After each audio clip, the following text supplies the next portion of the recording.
नमस्कार, जय हिंद दोस्तों। स्वागत है आपका अपने YouTube channel important MCQ by Sandeep में। दोस्तों, आज के इस वीडियो में हम लोग DLED थर्ड सेमेस्टर की तैयारी के क्रम में साइंस का वीडियो लेकर आए हैं। साइंस का एक मोस्ट इम्पॉर्टेंट टॉपिक है सूक्ष्म जीवों की दुनिया। सूक्ष्म जीवों की दुनिया से कम 5 से लेकर 7 क्वेश्चन तक पूछे जाते हैं। अगर आपने ये वीडियो देख लिया अच्छे से तो ये मान के चलिए कि आपके 5 से 7 नंबर कहीं गए नहीं, बिल्कुल पक्के हो गए, क्योंकि इस वीडियो में हमने सूक्ष्म जीवों की दुनिया टॉपिक पूरी तरह से कवर किया है। एक भी प्रश्न इससे बाहर नहीं आ सकता। कम से कम 40 प्रश्नों को हमने यहाँ पर शामिल किया हुआ है और एक प्रश्न आपको करना है, वो भी हमने इसमें शामिल किया हुआ है। तो चलिए शुरू करते हैं आज के इस वीडियो को। ये जो वीडियो है ये DLED, UP टेट, CTET और प्राथमिक शिक्षक भर्ती परीक्षा के लिए बहुत ज़्यादा यूजफुल है। तो इस वीडियो को पूरा लास्ट तक देखिए ताकि आपके दिमाग में अच्छे से सारे प्रश्न बैठ जाएं और आगे जब आप UP टेट, CTET शिक्षक भर्ती परीक्षा देंगे तब भी आपको इस चैप्टर को पढ़ने की जरूरत नहीं पड़ेगी, क्योंकि एक बार दिमाग में ये टॉपिक सेट हो गया तो जिंदगी भर याद रहेगा। शुरू करते हैं आज का वीडियो को शुरू करने से पहले एक निवेदन है, चैनल को अगर आपने अभी तक सब्सक्राइब नहीं किया तो नीचे लाल रंग का सब्सक्राइब का बटन दिख रहा होगा, उसको दबाकर चैनल को सब्सक्राइब कर लीजिए और घंटे का निशान जरूर दबा लें ताकि ऐसे ही वीडियोस का नोटिफिकेशन आपको लगातार मिलता रहे। तो यहाँ पर जो पहला प्रश्न हमने लिया है, सूक्ष्म जीवों को कितने समूहों में रखा गया है। तो सूक्ष्म जीवों को आपके सामने लिखा हुआ है 5 समूहों में रखा गया है। पहला समूह है प्रोटोजोआ, शैवाल, कवक, जीवाणु और 5वां है विषाणु। तो ये पांचों आप याद रख लीजिए, ठीक है। चाहे आपका बहुविकल्पी में इस तरह का क्वेश्चन आ जाए या फिर आपका एक नंबर 1 लाइनर क्वेश्चन में आ जाए कि सूक्ष्म जीवों को कितने समूहों में रखा गया, तो 5 समूह में, और पांचों को यहाँ पर आपको नाम बता दिया है। आगे जो है सूक्ष्म जीव किसे कहते हैं। सूक्ष्म जीव किसे कहते हैं, तो जिन जीवों को देखने के लिए सूक्ष्मदर्शी यंत्र का उपयोग किया जाता है उन्हें सूक्ष्म जीव कहते हैं। तो ये चीज़ भी आपको क्लियर होगी कि सूक्ष्म जीव आखिर होते क्या, इनकी परिभाषा क्या होती है। जिन जीवों को देखने के लिए सूक्ष्मदर्शी यंत्र का प्रयोग किया जाता है उन्हें सूक्ष्म जीव कहते हैं। सूक्ष्म जीव का अर्थ ही यही है कि वो बहुत छोटे होते हैं, ठीक है। सूक्ष्मदर्शी यंत्र जो होता है वो छोटी चीज को बड़ा दिखाता है। तो जो सूक्ष्म जीव होते हैं बहुत छोटे होते हैं, उनको देखने के लिए सूक्ष्मदर्शी यंत्र का प्रयोग किया जाता है। ऐसे जीव जिन्हें देखने के लिए सूक्ष्मदर्शी यंत्र का प्रयोग किया जाए वो सूक्ष्म जीव कहलाएंगे। आगे बढ़ते हैं, अगला प्रश्न है सूक्ष्म जीव कहाँ पाए जाते हैं। सूक्ष्म जीव कहाँ पाए जाते हैं। सूक्ष्म जीव हवा, पानी, मिट्टी के अतिरिक्त गर्म पानी के स्रोत, बर्फीले स्थानों, रेतीली मिट्टी या दलदली भूमि में पाए जाते हैं तथा सभी जंतुओं की छोटी आंत में अनेक प्रकार के सूक्ष्म जीव पाए जाते हैं। तो ये चीज याद रखिएगा कि जो सूक्ष्म जीव होते हैं वो प्रत्येक जंतु की छोटी आंत में पाए जाते हैं। सीधा प्रश्न आएगा कि जंतुओं की कौन सी आंत में सूक्ष्म जीव पाए जाते हैं, तो वो छोटी आंत है, याद रहेगा। आगे बढ़ते हैं, अगला प्रश्न है 1 ग्राम मिट्टी में लगभग कितने जीवाणु पाए जाते हैं। तो लगभग 2.5 अरब लगभग जीवाणु 1 ग्राम मिट्टी में पाए जाते हैं। बात करते हैं सूक्ष्म जीवों को नापने की इकाई क्या है। तो सूक्ष्म जीवों को नापने की इकाई माइक्रोन है, जिसे हम ऐसे लिखकर प्रदर्शित करते हैं, ठीक है, याद रहेगा। सूक्ष्म जीव जो हैं इनको नापने की जो इकाई है वो है माइक्रोन। तो ये चीज आप समझ गए। अब बात कर लेते हैं जीवाणु से होने वाले कुछ रोगों के नाम लिखो।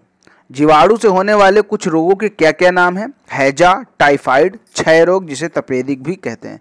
तो ये हो गए आपके जीवाणु से होने वाले रोगों के नाम। बात करें विषाणु से होने वाले रोगों के नाम। विषाणु जिसे हम लोग वायरस भी कहते हैं, ठीक है। वायरस से होने वाले रोगों के नाम क्या है। सर्दी, जुकाम, जापानी मस्तिष्क ज्वर जिसे हम लोग JE भी कहते हैं, जापानी मस्तिष्क ज्वर, एक्यूट इंसेफ्लाइटिस सिंड्रोम। तो ये जो बीमारियां हैं ये विषाणु से होती हैं, यानी वायरस से होती हैं। आगे बढ़ते हैं, BCG का टीका किस रोग से बचने के लिए लगाया जाता है। क्षय रोग यानी तपेदिक जिसे हम कहते हैं। अगला जो प्रश्न है, पौधों में कवक द्वारा होने वाले रोगों के नाम लिखो। तो पौधों में कवक द्वारा कौन सा रोग होता है। गेहूं की गेरुई रोग और गेहूं का कंडुआ रोग। कभी कभी प्रश्न सीधा पूछा जाता है, अभी पिछली डीएलएड की परीक्षा में पूछा भी गया था कि जो कंडुआ रोग है वो किस पौधे में लगता है, तो वो आपका गेहूं हो गया। तो याद रहेगा, सब कुछ याद करना है। कंडुआ रोग होता किससे है? कवक से होता है। कंडुआ रोग होता किसमें है? तो गेहूं में होता है। गेरुई किसमें होता है? गेहूं में होता है। किसके द्वारा होता है? कवक के द्वारा। सब कुछ क्लियर होना चाहिए। अगला जो प्रश्न है, पौधों में जीवाणु द्वारा होने वाले रोगों के नाम लिखो। तो पौधों में जीवाणु द्वारा होने वाले रोगों के नाम है सिस्ट्रस कैंकर, ये नींबू में होता है। रिंग रॉट ऑफ पोटैटो, ये आलू में होता है। ये तो पोटैटो से तो समझ में आ रहा है कि ये आलू है। ये सिस्ट्रस कैंकर आपको याद रखना है कि ये नींबू में होता है। ये वाला रोग है वो नींबू में होता है। किसके द्वारा होता है? जीवाणुओं के द्वारा होता है। ओके दोस्तों, वीडियो पसंद आ रहा हो तो वीडियो को तुरंत लाइक कर दीजिए दोस्तों, बिना देर लगाए हुए वीडियो को लाइक कर दीजिए। और इसका फ्री पीडीएफ आपको www.dled.tet पर उपलब्ध है। पौधों में विषाणु द्वारा होने वाले रोगों के नाम लिखो। अभी तक आपने पढ़ा पौधों में कवक द्वारा जो रोग हुए, जीवाणु के द्वारा जो रोग हुए। अब बात कर लेते हैं पौधों में विषाणु यानी वायरस के द्वारा कौन कौन से रोग होते हैं। तो तंबाकू का मोजेक रोग और लौकी में leaf curl of cooker bit नामक रोग लौकी में होता है विषाणुओं के द्वारा। तो ये चीज आपको क्लियर हो गई कि जो कवक रोग होता है वो आपका गेहूं की गोरई और गेरुई और कंडुआ रोग होता है। और जीवाणुओं के द्वारा जो होता है सिस्टस कैंकर नींबू में, रिंग रॉट ऑफ पोटैटो आलू में होता है। और विषाणु द्वारा जो रोग होता है वो तंबाकू का मोजेक रोग होता है और लीफ कर्ल ऑफ कुकरबिट जो कि लौकी में होता है। तो ये चीज आपको क्लियर हो गई। आगे बढ़ते हैं, सूक्ष्म जीव हमारे शरीर में किस तरह प्रवेश करते हैं। तो सूक्ष्म जीव दूषित वायु, जल तथा रोगग्रस्त व्यक्ति के संपर्क में आने से सूक्ष्म जीव हमारे शरीर में प्रवेश कर जाते हैं। संक्रामक रोग किसे कहते हैं? ऐसे रोग जो रोगी व्यक्ति से स्वस्थ व्यक्ति में वायु, जल, भोजन अथवा व्यक्तिगत संपर्क द्वारा फैलते हैं, वह संक्रामक रोग कहलाते हैं। या हम इसे साधारण भाषा में कहते हैं कि जो रोग छुआछूत से फैलते हैं, छूने से फैलते हैं, वायु के द्वारा फैलते हैं, उन्हें हम संक्रामक रोग कहते हैं। जैसे हैजा, सर्दी, जुकाम, चेचक इत्यादि। अगला जो प्रश्न है, मिट्टी द्वारा संक्रमण हमारे शरीर में कैसे पहुंचता है। तो मिट्टी द्वारा संक्रमण पहुंचने की क्या विधि है। जैसे प्रोटोजोआ होता है, प्रोटोजोआ की कई जातियां मिट्टी में पाई जाती हैं, वहां उगने वाली सब्जियों के साथ मनुष्य तक पहुंचती हैं और संक्रमित करती हैं। यानी जब किसी भी मिट्टी में प्रोटोजोआ की जाति पाई जा रही है, अगर वहां पर जो सब्जियां हैं वो उगाई जा रही हैं, तो उन सब्जियों के द्वारा जब सब्जी इंसान खाता है तो उन्हीं सब्जियों के साथ मनुष्य के अंदर पहुंच जाती हैं प्रोटोजोआ की जातियां और मनुष्य को संक्रमित करती हैं। और दूसरा रीजन यहाँ पर है कि जो बच्चे होते हैं वो गंदी मिट्टी में जब खेलते हैं तो उस दौरान सूक्ष्म जीवों के संक्रमण हो जाते हैं, जिससे उन्हें फोड़े फुंसी, पेट का केचुआ और पिन कृमि का संक्रमण होता है। तो ये चीज़ आपको क्लियर हो गई कि जो आपका संक्रमण मिट्टी द्वारा हमारे शरीर में कैसे पहुंचता है, ये चीज़ यहाँ पर क्लियर हो गई। बात करते हैं मलेरिया किसके द्वारा फैलता है। तो मलेरिया मादा एनोफिलीज मच्छर के द्वारा फैलता है। अगला प्रश्न है, जापानी मस्तिष्क ज्वर एक्यूट इंसेफ्लाइटिस सिंड्रोम किस विषाणु द्वारा फैलता है। तो सबसे पहले हमें एक चीज़ क्लियर कर लीजिए, जो जापानी मस्तिष्क ज्वर है इसकी खोज सबसे पहले जापान में हुई थी, इसीलिए इसे जापानी मस्तिष्क ज्वर कहा जाता है। और इसकी खोज जो हुई 1924 में हुई। ये चीज़ आप क्लियर कर लीजिए, हो सकता है कि कभी सन पूछ ले कि जापानी मस्तिष्क ज्वर ये किस सन में ढूंढी गई। ठीक है, तो ये आपको क्लियर होना चाहिए कि ये 1924 में इसको ढूंढा गया। जापानी मस्तिष्क ज्वर और एक्यूट इंसेफ्लाइटिस सिंड्रोम किस विषाणु के द्वारा फैलता है। तो वो विषाणु है फलेबी वायरस या फलेबी विषाणु, जो क्यूलेक्स मादा मच्छरों द्वारा फैलाया जाता है। इस बीमारी के रसायन लीची फल में भी पाए जाते हैं। तो भैया सोच समझकर लीची फल खाइएगा, क्योंकि लीची फल में जापानी मस्तिष्क ज्वर और एक्यूट इंसेफ्लाइटिस सिंड्रोम के वायरस यानी लीची फल में भी पाए जाते हैं। आगे बढ़ते हैं, जापानी मस्तिष्क ज्वर और एक्यूट इंसेफ्लाइटिस सिंड्रोम होने से व्यक्ति के शरीर में कैसे लक्षण दिखते हैं। अगर व्यक्ति को जापानी मस्तिष्क ज्वर और एक्यूट इंसेफ्लाइटिस हो जाए तो शरीर में कैसे बदलाव आते हैं। मस्तिष्क में सूजन होती है, तेज बुखार आता है, चक्कर आते हैं, बेचैनी होती है, आलस आता है और बेहोशी जैसे लक्षण दिखाई देते हैं। ये आपका जापानी मस्तिष्क ज्वर और एक्यूट इंसेफ्लाइटिस सिंड्रोम जब इंसान को हो जाता है तो इस तरह के आपके लक्षण दिखाई देते हैं। आगे बढ़ते हैं। फील पाँव फाइलेरिया होने का कारण क्या है। तो नीमेटोड कृमि के संक्रमण से फील पाँव यानी फाइलेरिया होता है। आपने देखा होगा किसी किसी का पैर हाथी के पैर के समान मोटा हो जाता है, काफ़ी मोटा हो जाता है, एक पैर काफ़ी मोटा हो जाता है और एक पैर नॉर्मल हो जाता है, तो उसे हम लोग फाइलेरिया कहते हैं। आगे बढ़ते हैं। रोगों से बचाव के उपाय लिखो। रोगों से बच कैसे सकते हैं हम। यहाँ पर जो पहला है, मिट्टी तथा जल को प्रदूषण मुक्त करके रोगों से बचा जा सकता है। जहाँ की मिट्टी या पानी खराब है, दूषित है, वहाँ पर उसका दूषितपन या उसका प्रदूषण वहाँ से हटाकर रोगों से बचा जा सकता है। रोगवाहक मक्खी मच्छर से बचाव और स्वच्छता की आदतों को अपनाकर रोगों से बचा जा सकता है। जो मक्खी मच्छर हैं इनसे बचाव करना चाहिए और स्वच्छता की आदतों को अपनाना चाहिए जिससे रोगों से बचा जा सके। प्रतिरक्षण टीकाकरण द्वारा रोगों से बचा जा सकता है। आपने देखा होगा जो छोटे बच्चे होते हैं उनको टीकाकरण उनका किया जाता है। तो वो टीकाकरण किस लिए किया जाता है, जो बीमारियां हैं उनसे बचने के लिए, उनसे लड़ने के लिए ये टीकाकरण किया जाता है। आगे बढ़ते हैं। एंटीबायोटिक दवाओं का इस्तेमाल करके रोगों के संक्रमण की रोकथाम की जाती है। तो एंटीबायोटिक दवाओं का इस्तेमाल किया जाए जिससे जो संक्रमण है उसको रोका जा सके। पादप रोगों पर पेस्टिसाइड इंसेक्टिसाइड का प्रयोग करके इनसे बचा जा सकता है। यानी जब पादप रोगों पर जीवाणु विषाणु लग जाते हैं तो उन पर पेस्टिसाइड का छिड़काव किया जाना चाहिए, इंसेक्टिसाइड का छिड़काव किया जाना चाहिए जिससे इन रोगों से बचा जा सके। किन्हीं दो प्रतिजैविक यानी एंटीबायोटिक दवाओं के नाम लिखो। तो पहला है पेनिसिलिन और दूसरा स्ट्रेप्टोमाइसिन। दोनों याद रखिए, कई बार ये पूछा जा चुका है, पिछली डीएलएड की परीक्षाओं में ये पूछा जा चुका है। तो अगला जो प्रश्न है, पादपों को रोग मुक्त रखने के लिए प्रयोग किए जाने वाले कीटनाशकों के नाम लिखो। जो आपके पेड़ पौधे हैं इनको रोग मुक्त रखना है तो कौन से कीटनाशक का उपयोग करना होगा। डीडीटी, बीएचसी, मिथाइल पैराथायोन, हेप्टाक्लोर, हेल्ड्रेन और क्लोरोडेन। तो यहाँ पर ढेर सारे रसायन लिखे हुए हैं, ढेर सारे कीटनाशक लिखे हुए हैं।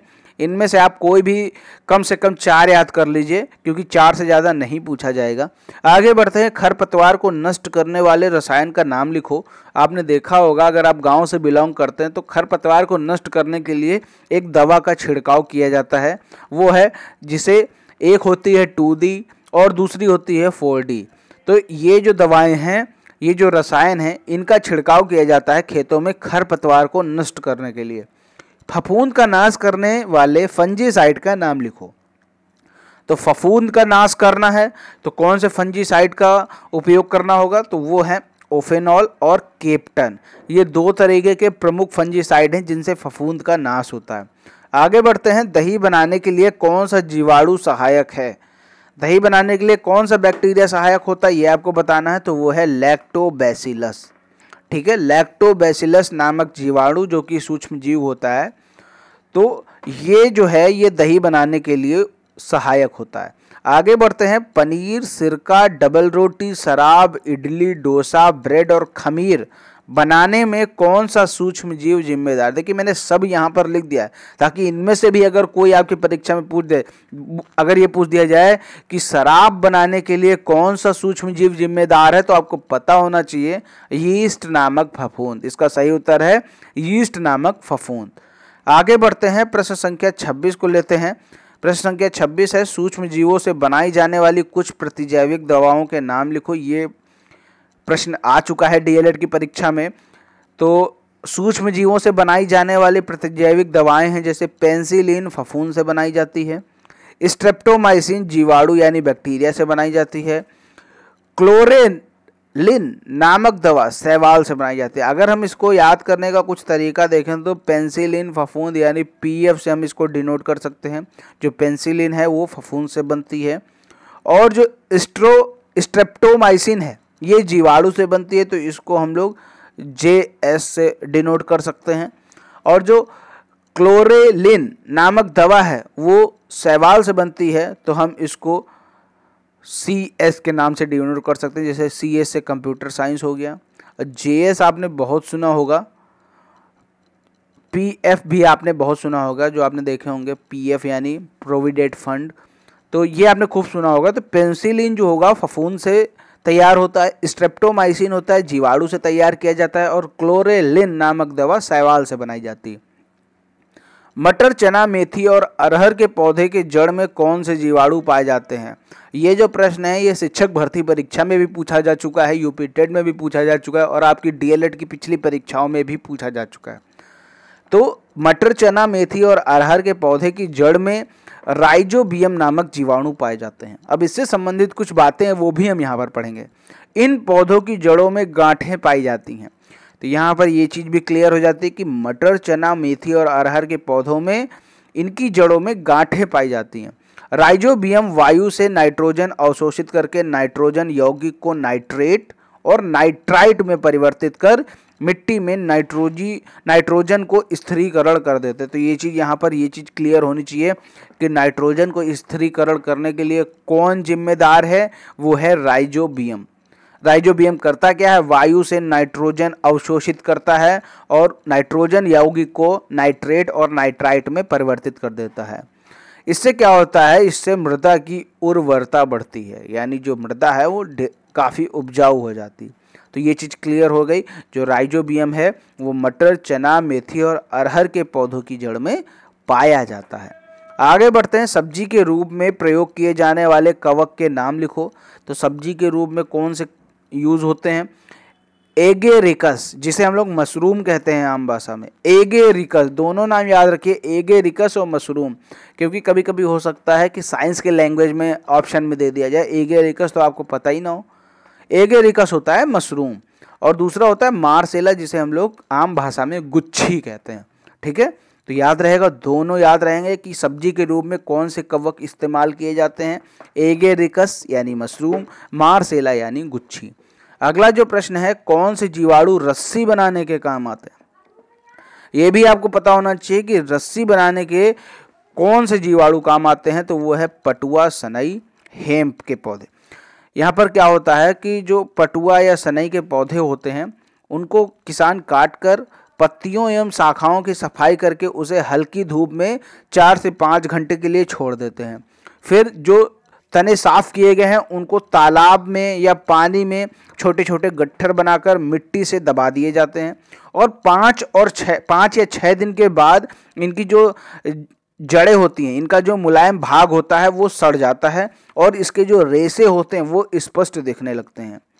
तो ये जो सड़न होती है ये किसके कारण होती है? ये जो सड़न होती है वो सूक्ष्म जीवों के कारण ही होती है। ठीक है, तो ये चीज़ आपको क्लियर होनी चाहिए कि जो जीवाणु हैं वो रस्सी बनाने के काम आते हैं। वो कौन सा पौधा होता है? वो पौधा है आपका पटुआ, सनई या हेम्प का। अब यहाँ पर आपके लिए जो प्रश्न है, बैक्टीरिया का उपयोग किस उद्योग में नहीं होता? आपके सामने 4 ऑप्शन हैं, तंबाकू, चाय उद्योग, चमड़ा उद्योग या फिर प्लास्टिक उद्योग। इसमें से जो भी ऑप्शन सही है हमें नीचे कमेंट में बताइए कि बैक्टीरिया का उपयोग किस उद्योग में नहीं होता। 4 ऑप्शन आपके सामने यहाँ पर दे रखे हैं। आगे बढ़ते हैं। सामग्रियों को सूक्ष्म जीवों से किस प्रकार बचाया जा सकता है? तो फैब्रिक और चमड़े के सामान को सूर्य के प्रकाश में रखकर सूक्ष्म जीवों से बचाया जा सकता है। टिम्बर यानी इमारती लकड़ी पर पेंट करके उसे सूक्ष्म जीवों से बचाया जा सकता है। भोजन को रेफ्रिजरेटर में रखकर या स्टरलाइजेशन करके सूक्ष्म जीवों से बचाया जा सकता है। अगला प्रश्न है, स्टरलाइजेशन क्या है? अभी हमने पढ़ा स्टरलाइजेशन करके भोजन को बचाया जा सकता है सूक्ष्म जीवों से। तो स्टरलाइजेशन क्या है? स्टरलाइजेशन एक विधि है जिसके द्वारा खाद्य पदार्थों को सूक्ष्म जीवों से मुक्त किया जाता है। समझ गए स्टरलाइजेशन क्या है? आगे बढ़ते हैं। पाश्चरीकरण विधि क्या है? लुई पाश्चर ने 1866 में दूध में किण्वन रोकने के लिए पाश्चुरीकरण विधि का पता लगाया? कब पता लगाया? 1866 में। किसने पता लगाया? लुई पाश्चर ने। दोनों चीजें आपको क्लियर होनी चाहिए। इस विधि से दूध का स्टरलाइजेशन यानी विसंक्रमण किया जाता है। स्टरलाइजेशन का मतलब यह है कि विसंक्रमण मतलब किसी भी चीज से संक्रमण को हटाना। इस विधि में दूध को 62 डिग्री सेल्सियस पर 30 मिनट तक गर्म किया जाता है या फिर 71.7 डिग्री सेल्सियस पर 15 सेकंड तक गर्म किया जाता है। इस विधि से सभी हानिकारक रोग कारक जीवाणु व बीजाणु नष्ट हो जाते हैं। जितने भी रोग फैलाने वाले जीवाणु या बीजाणु हैं दूध में, वो सभी इस प्रक्रिया से नष्ट हो जाते हैं। तो ये चीज़ आपको क्लियर हो गई। यहाँ पर ये भी आपको याद रखने की ज़रूरत है कि कितने तापमान पर कितने सेकंड के लिए गर्म करना है या कितने तापमान पर कितने मिनट के लिए गर्म करना है। ठीक है, तो ये चीज़ आपको अच्छे से क्लियर होनी चाहिए। आगे बढ़ते हैं। अगला प्रश्न है, डिब्बा बंद भोज्य पदार्थों को कैसे सुरक्षित रख सकते हैं? डिब्बों में भरने से पहले खाद्य पदार्थों को भाप द्वारा, ये लिखा हुआ है 145 पाउंड, ये गलत लिखा हुआ है, ये है 15 पाउंड। ठीक है, डिब्बों में भरने से पहले खाद्य पदार्थों को भाप द्वारा 15 पाउंड दाब पर 120 डिग्री सेल्सियस से 126 डिग्री सेल्सियस तापमान पर 12 से 19 मिनट तक गर्म करते हैं, जिससे जीवाणु और उनके अंतः बीजाणु पूर्णतः नष्ट हो जाते हैं। तो ये चीज़ क्लियर हो गई कि जब भी डिब्बा में भरना है कोई खाद्य पदार्थ को, तो उससे पहले 15 पाउंड दाब पर, दाब यानी प्रेशर पर 120 डिग्री सेल्सियस से 126 डिग्री सेल्सियस तापमान पर लगभग 12 से 19 मिनट तक गर्म करते हैं, जिससे जीवाणु और उनके अंतः बीजाणु पूर्णतः नष्ट हो जाते हैं। बात करते हैं गर्म ऊनी कपड़ों को कीटों से कैसे सुरक्षित रखा जा सकता है। तो नेपथीलीन की गोलियां होती हैं, उनका प्रयोग करके गर्म ऊनी कपड़ों को कीटों से सुरक्षित रखा जा सकता है। अगला प्रश्न है, जैम, जेली व शरबत सुरक्षित रखने के लिए किस रसायन का उपयोग किया जाता है? तो वो रसायन है सोडियम मेटाबाइसल्फाइड या फिर सोडियम बेंजोएट। इन दोनों रसायनों का उपयोग करके जैम, जेली और शरबत को सुरक्षित रखा जा सकता है, क्योंकि ये जो सोडियम मेटाबाइसल्फाइड है और सोडियम बेंजोएट है, ये एक तरीके से परिरक्षक का कार्य करता है जैम, जेली व शरबत के लिए। अगला प्रश्न है, सॉस व चटनी में कौन सा अम्ल परिरक्षक का कार्य, परिरक्षक का मतलब है कि इनको बचाने वाला, सॉस व चटनी में कौन सा अम्ल परिरक्षक का कार्य करता है? तो एसिटिक अम्ल। टाइफाइड रोग कैसे फैलता है? दूषित जल के प्रयोग से। तो ये चीज़ समझ गए आप। अब यहाँ पर अगला प्रश्न है, पोलियो ड्रॉप किसे और क्यों पिलाई जाती है? तो पोलियो ड्रॉप बच्चों को पिलाई जाती है। और क्यों पिलाई जाती है? पोलियो रोग से प्रतिरक्षण क्षमता विकसित करने के लिए। तो यहाँ पर आपने देखा कि सूक्ष्म जीवों की दुनिया से संबंधित हमने यहाँ पर 39 प्रश्नों को लिया है।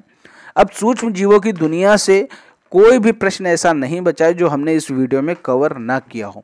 उम्मीद करता हूँ कि ये सारे प्रश्न आपको अच्छे से दिमाग में सेट हो गए होंगे और जो हमने यहाँ पर आपसे एक प्रश्न पूछा है उसका उत्तर भी आप हमें ज़रूर दीजिए कि बैक्टीरिया का उपयोग किस उद्योग में नहीं होता? तंबाकू उद्योग, चाय उद्योग, चमड़ा उद्योग या फिर प्लास्टिक उद्योग। इन चारों में से जो भी ऑप्शन सही है नीचे कमेंट में हमें ज़रूर बताएं। और अगर आपको इसका फ्री पीडीएफ चाहिए तो नीचे डिस्क्रिप्शन में लिंक मिल जाएगा, आप वहां से उसको डाउनलोड कर सकते हैं। उम्मीद करता हूं वीडियो पसंद आया होगा। वीडियो पसंद आया तो वीडियो को लाइक करें, शेयर करें। चैनल को सब्सक्राइब नहीं किया तो चैनल को सब्सक्राइब करके घंटी का निशान जरूर दबाएं। मिलते हैं दोस्तों अगले वीडियो में, तब तक के लिए जय हिंद, जय भारत।